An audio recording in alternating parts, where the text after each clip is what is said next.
Hello viewers, welcome to Sweety சமையல். நான் உங்கள் ஸ்வீட்டி. இன்றைக்கி நாம் அருமையான எக் கிரேவி எப்படி செய்யலான்னு பார்க்கலாங்க. இது கீ ரைஸோட பிரியாணியோட சர்வ் பண்ணுறதுக்கு சூப்பராக இருக்கும். வாங்க வீடியோக்குள்ளே போகலாம். வீடியோக்குள்ளே போகிறதுக்கு முன்னாடி என்னோடய சேனலை லைக் பண்ணுங்கள், ஷேர் பண்ணுங்கள், சப்ஸ்கிரைப் பண்ணுங்கள்.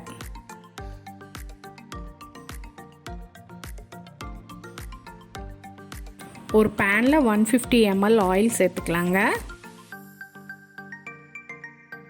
ஆயில் சூடாயிருச்சு. இப்போ நான் சின்ன வெங்காயம் 500 grams சேர்த்துருக்கேன். 1-2 அடித்து சேர்த்துருக்கேன். கொஞ்சம் சாட்டே ஆகட்டும்.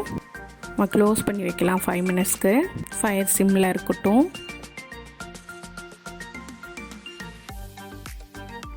அதுலேயே நம்ம 2 பச்சை மிளகாய் சேர்த்துக்கலாம். திரும்ப லிட் போட்டு 2 minutes ஆகட்டும்.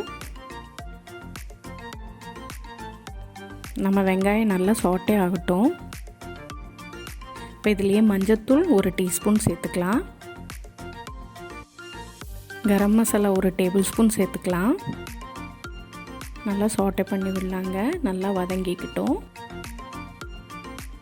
அதில் 1.5 டேபிள்ஸ்பூன் இஞ்சி பூண்டு பேஸ்ட்டு சேர்த்துருக்கோம். மல்லித்தூள் 1.5 டேபிள்ஸ்பூன் சேர்த்துக்கலாம். மிளகாத்தூள் 1 டேபிள்ஸ்பூன் சேர்த்துக்கலாம். பாருங்கள், நல்லா கலந்து விடுங்க. இப்போ ஆயிலெல்லாம் நல்லா ட்ரை ஆயிடுச்சு. நல்லா கலந்து விடுங்க. அதுலேயே சால்ட்டும் கொஞ்சம் சேர்த்துக்கலாம், தேவைக்கு தகுந்த மாதிரி. கொஞ்சமாக தண்ணி சேர்த்துக்கலாம். ஆயில் இல்லாதனால கொஞ்சமாக தண்ணி சேர்த்துக்கலாம்.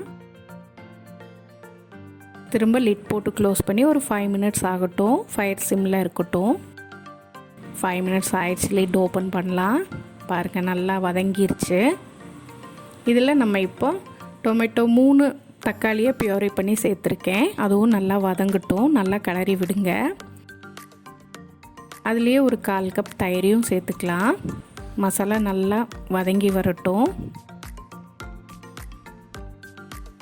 நல்லா வதங்கிருச்சு. இப்போ 2 கப் தண்ணியை நம்ம சேர்த்துக்கலாம். ஃபயர் மீடியமில் இருக்கட்டும். நம்ம லிட் போட்டு க்ளோஸ் பண்ணி வச்சுக்கலாம். இது ஒரு சைடு ஆகிட்டு இருக்கட்டும். இப்போ எக் நான் ஏற்கனவே பாயில் பண்ணி வச்சுருக்கேன். அதில் இந்த மாதிரி சைட் கட் பண்ணிக்கலாம்.